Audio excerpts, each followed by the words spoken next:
राजस्थान में हाल ही में गठित भजन लाल सरकार के शिक्षा मंत्री मदन दिलावर काफी सुर्खियों में हैं। बीजेपी के फायर ब्रांड नेता के तौर पर माने जाने वाले नेता दिलावर अपने बयानों को लेकर काफी चर्चा में रहते हैं। 6 जनवरी को उन्होंने शिक्षा मंत्री का पदभार ग्रहण किया है। इसके बाद उनके कुछ फैसले और बयान लोगों के बीच चर्चा में हैं।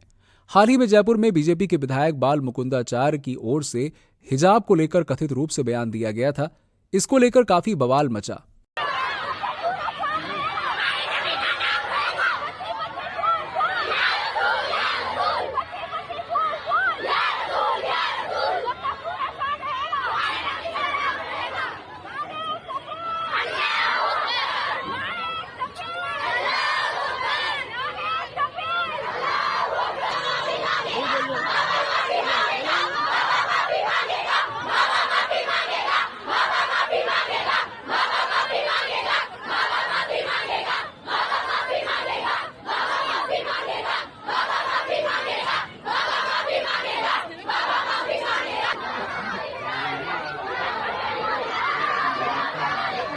इस मामले में दिलावर ने भी विधायक का पक्ष लेते हुए सभी स्कूलों में ड्रेस कोड लागू करवाने की बात कही है।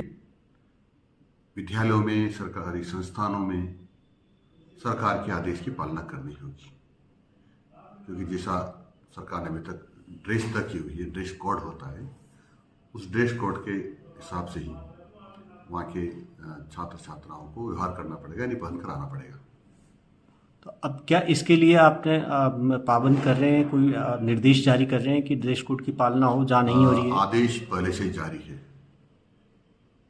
और जहाँ अनियमितता पाई जाएगी उनके खिलाफ कार्रवाई करेंगे। और एक दूसरा मसला है कि नमाज को लेकर ये शिकायत कुछ आई है, लड़कियों ने शिकायत की कि स्कूल के अंदर नमाज होती है, मजार है। हम स्कूलों में धर्मांतर नहीं होने देंगे।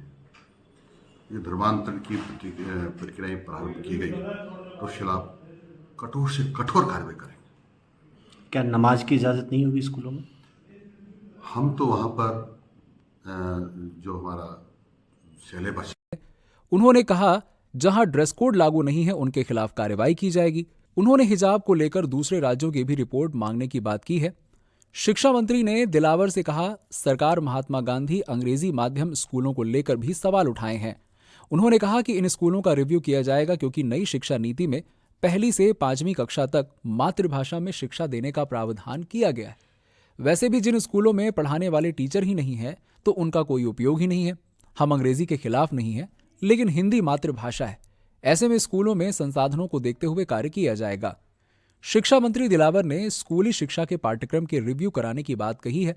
उन्होंने कहा है कि स्कूली शिक्षा के पाठ्यक्रम में देश के आक्रांता अकबर को महान बताया गया है, जो कैसे महान हो सकता है जबकि मातृभूमि की रक्षा के लिए लड़ने वाले हमारे महाराणा प्रताप थे। ये इतिहास गलत है। ये लोग शिवाजी महाराज को पहाड़ी चूहा बोलते थे। इसे बर्दाश्त नहीं किया जा सकता। पाठ्य पुस्तकों की समीक्षा की जाएगी। शिक्षा मंत्री ने 15 फरवरी को सूर्य सप्तमी के मौके पर राज्य के सरकारी और निजी स्कूलों में सूर्य नमस्कार करने के निर्देश दिए हैं। इस दौरान सूर्य नमस्कार के माध्यम से रिकॉर्ड भी बनाया जाएगा। शिक्षा मंत्री दिलावर ने सरकारी शिक्षकों को अपनी मर्यादा में रहने के लिए कहा है। उन्होंने कहा कि कोई शिक्षक अनैतिक आचरण करता हुआ पाया गया तो उसके खिलाफ कार्रवाई होगी। साथ में उनकी संपत्ति पर बुलडोजर भी चला दिया जाएगा, चाहे फिर मुझे फांसी ही क्यों न हो जाए। शिक्षा मंत्री का ये बयान जमकर सुर्खियों में रहा। शिक्षा मंत्री ने कहा कि उनके विभाग में भ्रष्टाचार बर्दाश्त नहीं किया जाएगा।